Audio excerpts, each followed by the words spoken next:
السلام عليكم ورحمة الله تعالى وبركاته. إجا هردفتوتا يوتيوبي أورو ملتي ميديا خان أبليس خينيا إيد علي موساتين هنداي هردفتوتا خينيا هنداي سنو أكم جرتان فجارة نجا الحمد لله يا سجنتا مالك فرد sagantaa nagaafadhu jetturratti bileessa keenya naaf heeree ture beekamaadha karaa miidiyaa hawaasummaatiin isin bira ga'ee jira. Egaa gaaffiiwwan nagaafatan keessa baay'innis gaaffii 16 gaaffii 16tu nagaafatame ammoo nama nagaafate immoo ani hin beeku baay'inaan iduutu beekaa jechuudha. Kanaafuu gaaffii 16 kana meegaa waliin taanee deebisaa hanga humna kiyyaa deebisaa isinii godhuuf deema. Kanaaf akka nu hordoftan irra deebi'ee isin jechuun barbaada jechuudha. Egaa gaaffiin tuni ulaagaa mataasii qaba. Namni gaaffii tana deebisu gaafatamaan jechuudha. Tokkoffaa ulaagaan duraa ulaagaa gaaffii gaafatame kana keessaa deebisuu qaba. Gaaffii tana yeroo deebisuu dhugaa irratti hundaa'ee deebisuu qaba. Sobuu hin qabu ja'a. Kabiraa gaaffii fooyyeessuun ni danda'ama ja'a. Gaaffii gaafataan namni gaafate san fooyyeessuun ni danda'ama ja'a. Kabiraa yeroo gaaffii kana deebisan namni gaaffii tana deebisu aaruu kan qabne qoflaa tabaan deebisuu ni danda'a. Jetti haal duree tokkotu jira jechuudha akka ulaagaatti asirra kaa'e. Egaa gaaffiin duraa na gaafatamte Hussein eessa dhalatee guddatee jetti.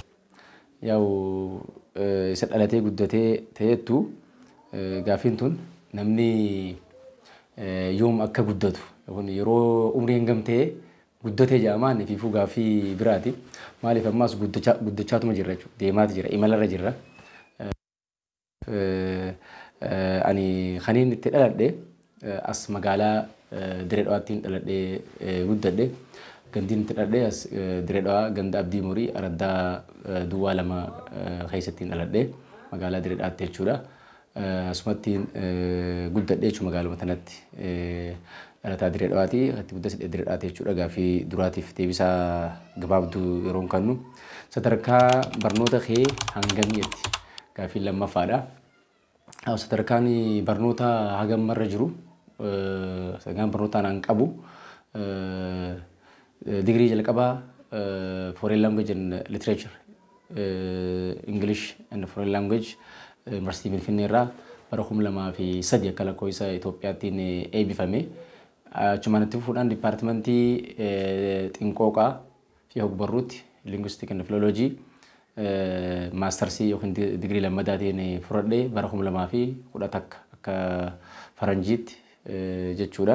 Keenyatti immoo bara 2006 jechuudha maastarsii fudhadhee waggaa 10 dura jechuudha maastarsii kaniin fudhadhee. Itti aanuudhaan bara 2011 Yuunivarsiitii Finfinneetti yuunivarsiitii sanitti jechuudha. Digirii jalqabaatti yuunivarsiitii Finfinneetti baradhee maastarsii Finfinneedha. Muummee sanitti yookiin dipaartimentuma sanitti dipaartimentii linguistic and philology PhD galmaa'ee jalqabee jechuudha bara 2010 akka amma barataa PhD yookiin qaadhimamaa PhD jechuudha. Sana yeroo ammaan tana qorannoo fayyarraan jira jechuudha. Akkasumatti ammaas waggaa tokkoon duratti barnoota accountingiidhaan accounting and financing degree nin qabaa jechuudha. Kanaafuu walumaa galatti sadarkaan barnoota kiyyaa kana fakkaataa jechuudha gaaffii lammaffaatiif.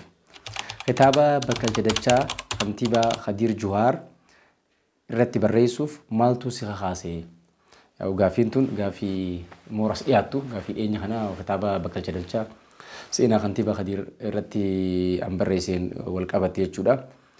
Akkuma beekamutti wanni na kakaase tokkoffaa irra hedduu uummanni keenya hojii seenaa muuxannoo namoonni jajjabaan qabsaa'ota haa ta'u hayyoota haa ta'u aalimoota haa ta'u hayyoota amantaatii fi roga adda addaa irratti hojjetanii nu dhiisanii qotan kana yeroo hedduu seenaa isaanii hin beeknu.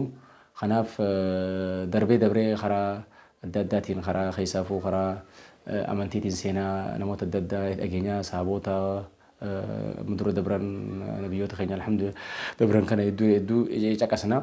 Inni kun bu'aa hedduu fidee akka namni akka amantii qofatti ilaala malee dhaloonni seenaa beekuun barbaachisaa. Nama seenaa beekuutiitu waan dalagu beekaa karatti deemu beekaa waan ta'eef hedduu isuma kana malee irra hedduu naannoo keenyatti seenaan namoota jajjaboo aalimoota ulamaa'oota hedduu hin barreeffamne qabsaa'oota hin barreeffamne naannoo biraa yoo ilaalle iddoo biraa yoo ilaalle seenaa namoota isaanii jajjabaa barreessanii jiran.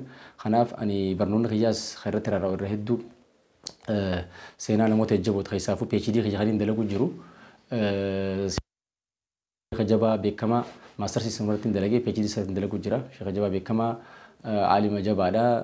Naannoo Harargee lixaa aanaa mi'eessoo turanii hojii isaan irratti maal gumaachanii deeman kan jiru irratti hojjedha. Kanaaf eeriyamaan kiyyaa'u waa'ee hayyoota kanarratti barreessuudha. Baay'inaan warra gara fuula rabbii deeman warra addunyaa irraa boqotanii jechuudha. Haa ta'uutii kana wal qabatee dargaggootaafoo mee namni fakkeenya ta'u eenyu kajaa'uun wal qabatee fakkeenya eenyu guunaaf nama dargaggeessi fakkeenya godhatu. Dargaggoonni har'aa kun keessaafuu roga hoggonsaatiin jennee je'eetiin yaada kana kaasee. Kanaaf mee eenyu fakkeenya godhanna jennee waan kanatti kaase. Lammaffaa wanti itti na kaase namni keenya yeroo namni tokko hojjetu aadaa wal cinaa dhaabbachuu wal gargaaruu wal utubuudha hedduu hin baratamu. Kanaaf gaafa ati milkaa'aa dhuftu si cinaa dhaabbachuun hin jirtu wal utubuu caalaa wal sakaaluutu jira. Kanaaf mee gumaachi ogummaa qabnuun beekumsa qabnuun maal godhuu qabna haja'u hiriyaa kiyya bilisa keenya Fiilaa Ahmad Hassan waliin mari'adheeni akkasitti waan kana barreessuu qabna jennee eegalle jechuudha. Har'a osoo hin ta'in waggaa 4 dura eegalle. Namni irra hedduun beekanii nuti har'aa miti eegalle osoo isaan kantiibaan ta'in bara 2013tti waan kana jalqabne har'a as gahee kitaabni kun maxxanfamee natee jira jechuudha. Hawaasaaf dhiyaatuudhaaf yeroo gabaabduu booda ni dhiyaata isaan bira gahaa. Kanaaf wanti nu kaasee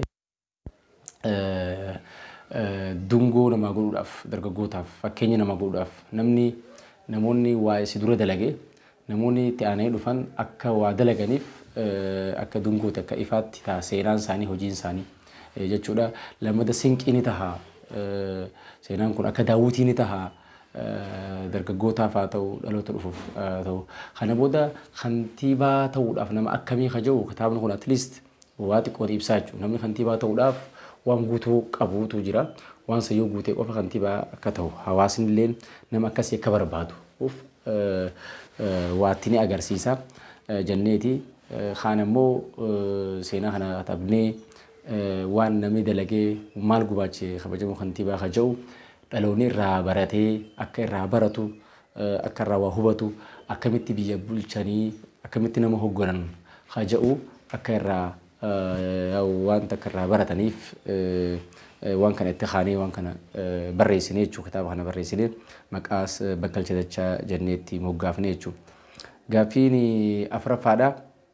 Bifilee jechuun maalii haja'u? Egaa kana wal qabatee dhaabbata Bifilee Maayindi jiru gaafa dura hundeessinu jalqabee hanga hayyama fudhannee hojiitti seennutti Bifilee waan jiru maali haja'u ibsinee turre karaa adda addaatiin hayyoota garaagaraa gaafannee manguddoo jaarsolee biyyaa abbootii amantaa hogbarruu keessatti akkamitti infamaa afaan oromoo keessatti akkamitti ibsama haja'u jecha kana wal qabatee waa hedduu feesbuuka keenya jirra achirraa baay'inaan argachuu dandeessan.